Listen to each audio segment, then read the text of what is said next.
পূৰ্ণগতিত দ্বিতীয় আৰ.পি. বৰুৱা সোঁৱৰণী মাষ্টাৰ্ছ টি-20 ক্ৰিকেট টুৰ্ণামেণ্ট। অষ্টম দিনাৰ প্ৰথম মেচত জয়ী শ্বিলং ভেটাৰ্নছ, দ্বিতীয় মেচত জয়ী ইলাইট ভেটাৰ্নছ। গোলাঘাট ভেটাৰ্নছৰ হৈ অসম ক্ৰিকেট সন্থাৰ প্ৰাক্তন উপসভাপতি পৰীক্ষিত দত্তৰ অংশগ্ৰহণ। মঙলদৈ ষ্টেডিয়ামত সগৌৰৱেৰে অব্যাহত আছে দ্বিতীয় আৰ.পি. বৰুৱা মাষ্টাৰ্ছ টি-20 ক্ৰিকেট টুৰ্ণামেণ্ট। মঙলবাৰে প্ৰতিযোগিতাৰ অষ্টম দিনাৰ প্ৰথমখন মেচত অৱতীৰ্ণ হ'ল শ্বিলং ভেটাৰ্নছ আৰু গোলাঘাট ভেটাৰ্নছ। প্ৰথমে বেটিং কৰি নিৰ্ধাৰিত 20 অভাৰত 7টা উইকেট হেৰুৱাই গোলাঘাট ভেটাৰ্নছে সংগ্ৰহ কৰে 132 ৰান। গোলাঘাটৰ হৈ বিটলু মজুমদাৰে 43 ৰান, আজিমুদ্দিন আহমেদে 33 ৰান, প্ৰণৱ শইকীয়াই অপৰাজিত 10 ৰানৰ বৰঙণি আগবঢ়ায়। প্ৰত্যুত্তৰত 18.4 অভাৰতে এটা উইকেট হেৰুৱাই বিজয় লক্ষ্যত উপনীত হয় শ্বিলং ভেটাৰ্নছ। শ্বিলঙৰ হৈ চিলভেষ্টাৰ মাইলিয়েমদাসৰ বেটৰ পৰা বৰশীল অপৰাজিত 65 ৰান। সেইদৰে শ্বিলঙৰ পুৰজিত মণ্ডলে অপৰাজিত 48 ৰান স্ক'ৰ কৰাৰ বিপৰীতে কালাম থাপাই স্ক'ৰ কৰে 14 run.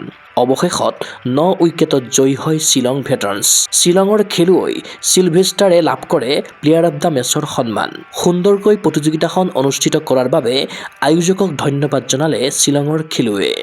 First of all, I would like to thank the organizer for inviting us in this tournament. And it's a very good atmosphere, good tournament. And I wish all the teams who participate here have a good game. And all the best to everyone. And all the best to Shillong Veteran. Thank you so much. Golaghat ভেটাৰ্নছৰ হৈ মেচত অংশগ্ৰহণ কৰা Assam cricket সন্থাৰ প্ৰাক্তন উপসভাপতি পৰীক্ষিত দত্তক অসমীয়াৰ স্বাভিমানী গামোচাৰে আদৰিলে আয়োজকে।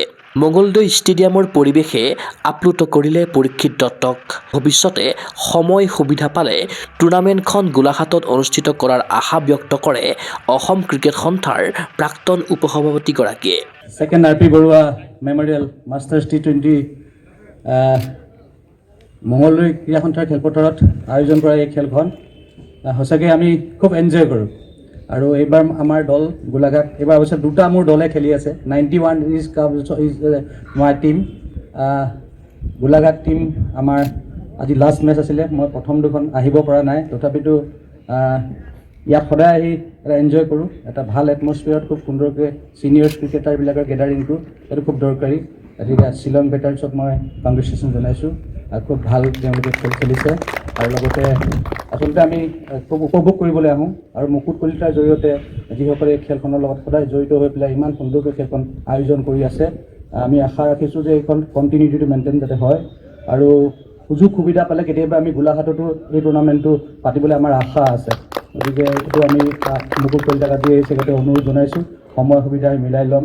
বিজন দা আমাৰ লগত খেলিব আহিছে বহুত দিনৰ মূৰত। বিজন দা সদায় আমাক লগ দিয়ে, গতিকে বিজন দাক ধন্যবাদ জনাইছোঁ। বাকী মোৰ টিমৰ অল টিম মেম্বাৰ্ছক মই ধন্যবাদ জনাইছোঁ আৰু আশা ৰাখিছোঁ যে এই যিটো পৰিৱেশ, এই পৰিৱেশটোৰ জৰিয়তে আমি ইটোৱে সিটো বহুত দিনৰ আগতে খেল এৰি দিলে মানুহখিনিয়ে, তাৰপিছত কিন্তু এই যিটো টাচিং এইটো এটা দৰকাৰী আছে। আৰু সকলোৱে এই প্ৰতিযোগিতাখনৰ কাৰণে ৰৈ থাকে, সকলো ৱেইট কৰি থাকে।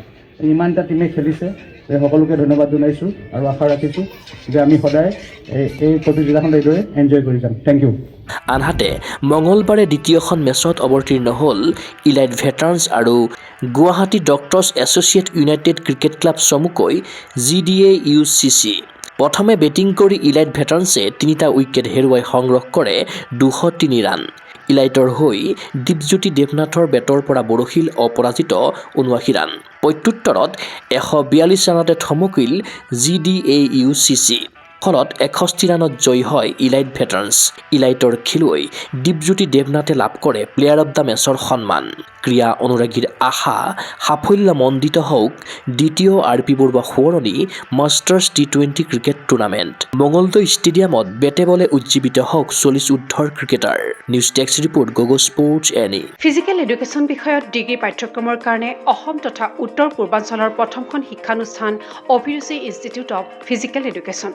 2 বছৰীয়া ফিজিকেল এডুকেশ্যনৰ BPEd পাঠ্যক্ৰম আৰু 4 বছৰীয়া BPES পাঠ্যক্ৰমৰ বাবে নামভৰ্তি চলি আছে।